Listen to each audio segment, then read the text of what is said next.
Hey everybody, it's Caleb here. Thank you for joining me, and for all those who have commented on previous videos, I certainly do appreciate it. Please consider liking, subscribing, and sharing at your own discretion. Alright, so I haven't watched the full thing between Hegseth and Trump. I haven't watched Trump's remarks just yet. But I did just finish watching Secretary of War Hegseth's comments towards the joint force leadership there in Quantico. Largely, pretty much 100%, I agree, definitely in principle, with what Secretary of War Hegseth had to say. Really, it's common sense, to be completely honest with you. There's a reality of understanding of what war is, and then there's what we have tried to do the last several decades, or at least maybe the last 15 years, there at the former Defense Department,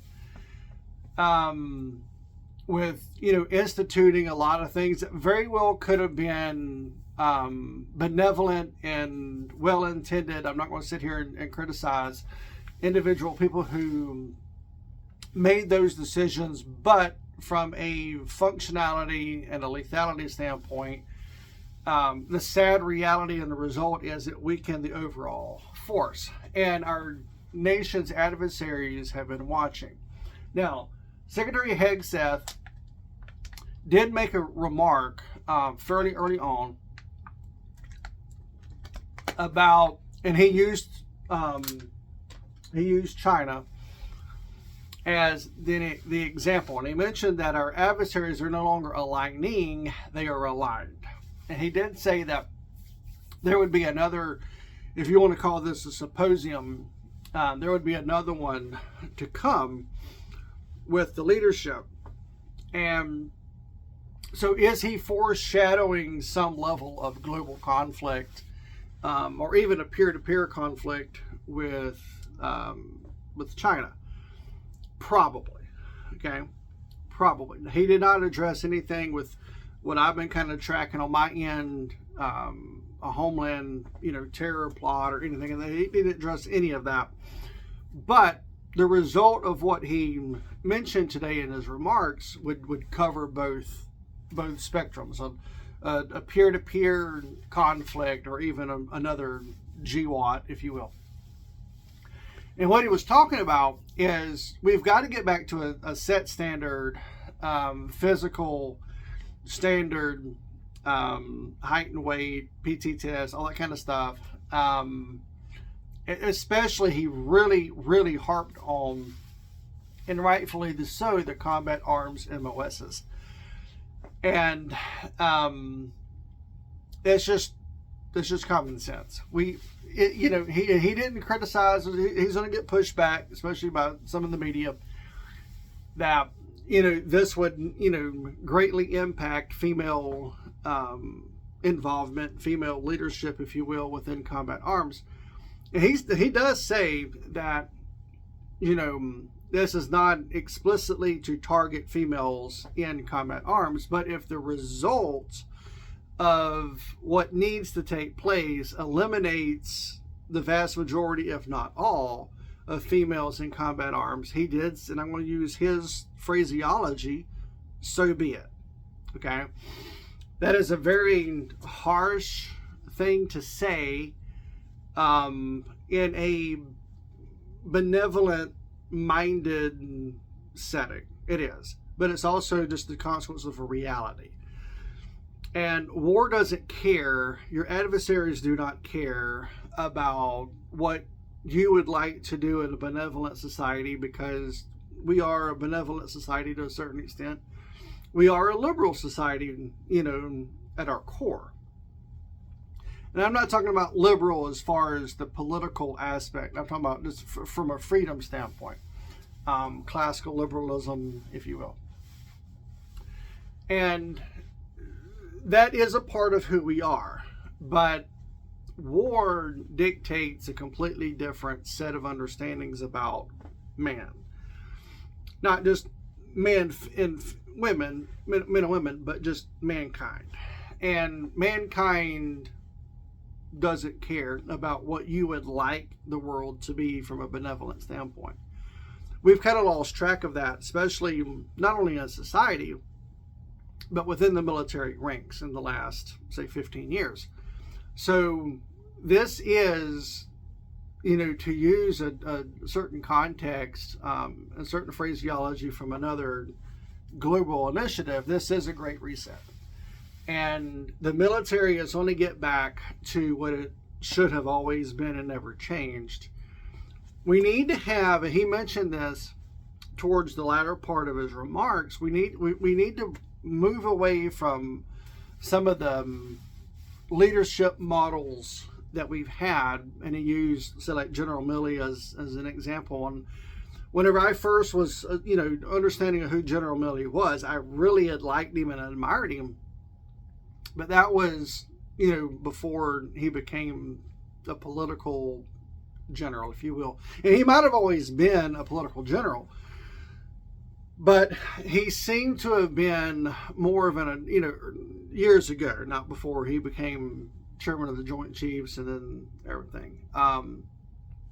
But whenever he was still, say, at the 101st, he seemed to be a war fighter, But Hegseth said we need to kind of get away from that model and back towards a short squaw and a patent. And he mentioned someone else that I can't remember.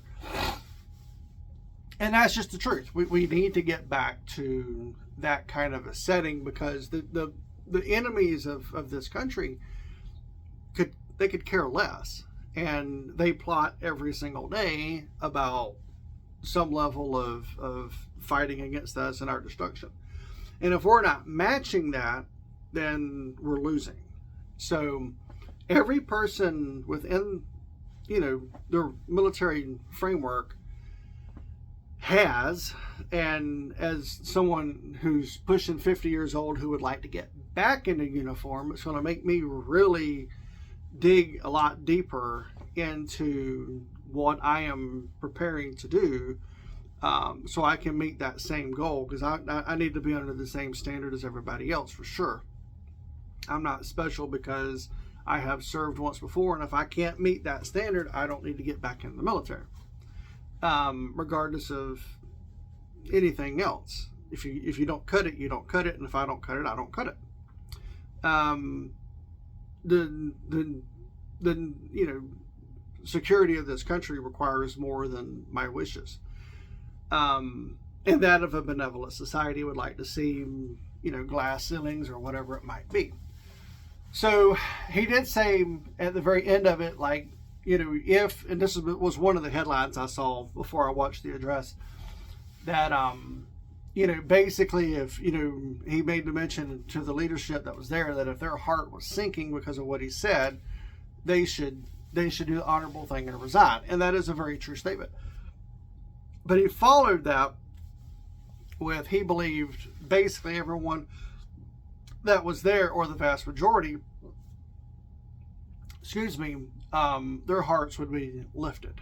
And I think that would be the overall assessment. Now, sure, there's going to be different people that's going to say, hey, this is not the direction I want to go, and they resign, thank them for the service. Got it. He also addressed one thing too, and I'll touch on this. Just he mentioned it because there's like a 10-point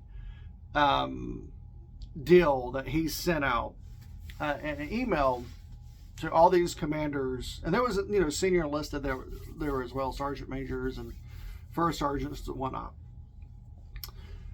But everybody would be able to see this 10-point thing, and I think he was reading off in his speech. It was a really wonderful speech, in my personal opinion.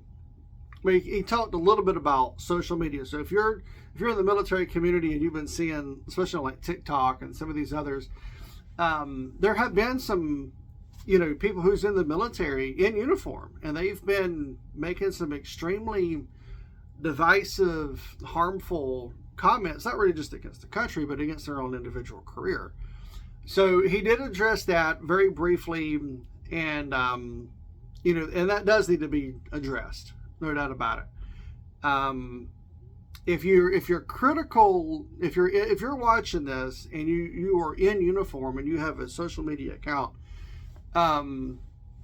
it's fine to disagree with policy. I'm not going to sit here and tell anybody who's in uniform, you have to agree word for word for word for word on every single aspect of a senior leadership's political policy. I didn't whenever I was in. I tried my best. I'm sure that I might have stepped outside the realms one or two times, but I tried my best on my Facebook account back then to not step outside the realms of what the policy was and how I can respond about whatever it might be. But what we've had in recent years is people in uniform basically acting the fool on social media. And if you're watching this and that is you need to stop. I don't care if you agree with the Trump administration or Secretary of War Hegseth's remarks. I don't care. But if you enjoy the military and you want to continue serving in the military, be wiser in what you do and how you do it. Don't wear the uniform. Don't speak on behalf of, well, I am a soldier, so my opinion is X. Just state your opinion in civilian clothes, and there's no direct connection between what you're saying and what you do for a living. That would be my suggestion if you're watching this and you are already in the if you're already doing this. But anyway, that was just kind of a sidebar or something I personally wanted to kind of mention. But yeah, go watch the address. I think his remarks are somewhere around 30 something minutes. If you watch, say, like a live feed that's been recorded, I think it was the first 8 or 9 minutes. It's just the podium, and then the chairman of the Joint Chiefs, General Kane, he comes up, speaks for a little bit, and then Secretary of War Hegseth comes up and he speaks again about 30 minutes. I haven't seen the president's yet. But anyway, that's just my thoughts. Again, I appreciate everybody who has watched, commented, shared videos. I certainly appreciate it. And please consider liking, subscribing, and sharing, all that good stuff. And I will see you guys on the next one. Bye-bye.